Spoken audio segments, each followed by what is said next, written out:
이태원역 앞에 누워있는 국화꽃이 마치 그날의 희생자들 같아 보기가 괴로웠습니다. 전쟁이 난 것도 아니고 갑자기 땅이 무너진 것도 아닌데 이들이 왜 갑자기 죽어야 하는지 도저히 납득할 수 없었습니다. 국민들은 어쩌면 내가 살릴 수 있지 않았을까? 한 명이라도 더 구할 수 있지 않았을까? 스스로를 자책하고 또 자책했습니다. 이태원에 모인 시민들은 국가를 믿었습니다. 국민이 위험에 처하면 국가가 자신을 구해줄 것이라 믿었기에 112에 신고 전화를 했습니다. 한 번 해도 달려오지 않아서 2번, 3번 그렇게 11번을 불렀습니다. 그런데 정부는 오지 않았습니다. 믿지 않았다면 부르지도 않았고 기대하지도 않았을 것입니다. 이 부름에 답해야 할 사람이 누구입니까? 왜 정부는 응답하지 않았습니까?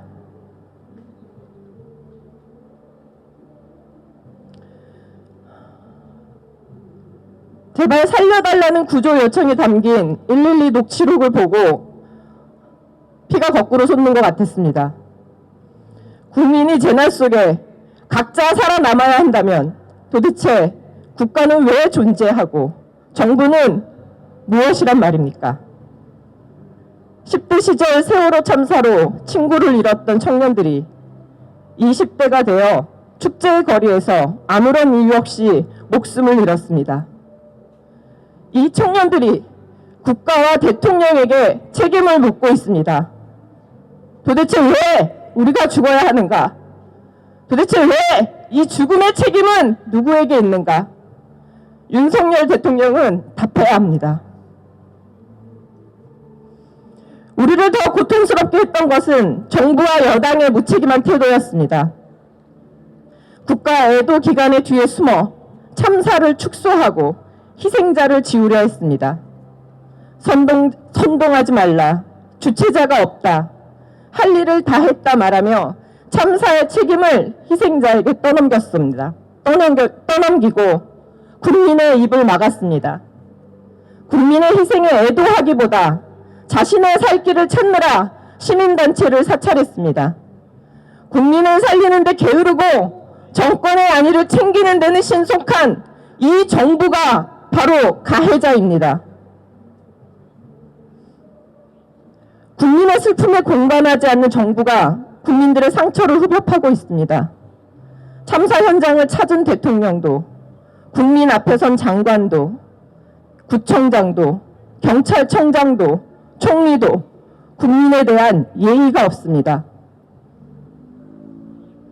단 한 사람도 아픔과 희생에 진심으로 머리 숙여 국민 앞에 사죄하지 않았습니다. 참사를 농담거리로 만드는 지경에 이르러서는 이들이 정말 우리랑 같은 공기를 마시고 사는 사람들인가 소름이 돋았습니다. 무능하고 무책임한 것만이 아니라 국민에 대한 기본적인 예의가 없는 무례한 정권입니다. 주체자가 없는 행사에 안전 책임자가 없다는 말은 윤석열 정부의 자기부정입니다. 주체자가 있든 없든 안전의 책임자는 정부입니다. 아니, 주체자가 없기 때문에 더더욱 정부 책임입니다. 안전 책임자가 없어서 자신들이 할 일이 없었다는 말은 자신들 스스로 국민을 책임지는 정부가 아니란 고백일 뿐입니다. 그렇지 않습니까? 현 정부의 한덕수 총리 이하 내각은 국민들에게 완전히 신뢰를 잃었습니다. 이 상태로 정상적인 국정 운영은 불가능하다는 것을 대통령은 인정해야 합니다. 2022년 10월 29일 대한민국의 행정안전부는 행정도 안전도 없었습니다. 이상민 장관은 10월 29일 이태원에서 이미 그 임기가 끝났습니다. 한 명이라도 더 살리기 위해 목이 터져라 뛰어다닌 일선 경찰에게 책임을 떠넘기려던 경찰청도 경질해야 합니다. 책임자가 회피하면 무고한 이들이 다칩니다. 한덕수 총리와 그 이하 이상민 행정안전부 장관, 윤희근 경찰청장 모두 파면하고 처벌해야 합니다. 윤석열 대통령이 직접 국가 책임을 인정하고 책임져야 합니다. 막을 수 있었으나 국가의 총체적 부실과 무능이 참사를 일으켰습니다. 단 한 점의 의혹 없이 철저하게 진상을 규명하고 책임자를 처벌해서 다시는 이런 참사가 반복되지 않도록 해야 합니다. 경찰의 셀프 조사나 한동훈 특검도 믿을 수 없습니다. 피해자 유족과 전문가들이 참여하는 이태원 참사 특별조사위원회를 만들어 독립적이고 투명한 조사를 할 수 있도록 해야 합니다.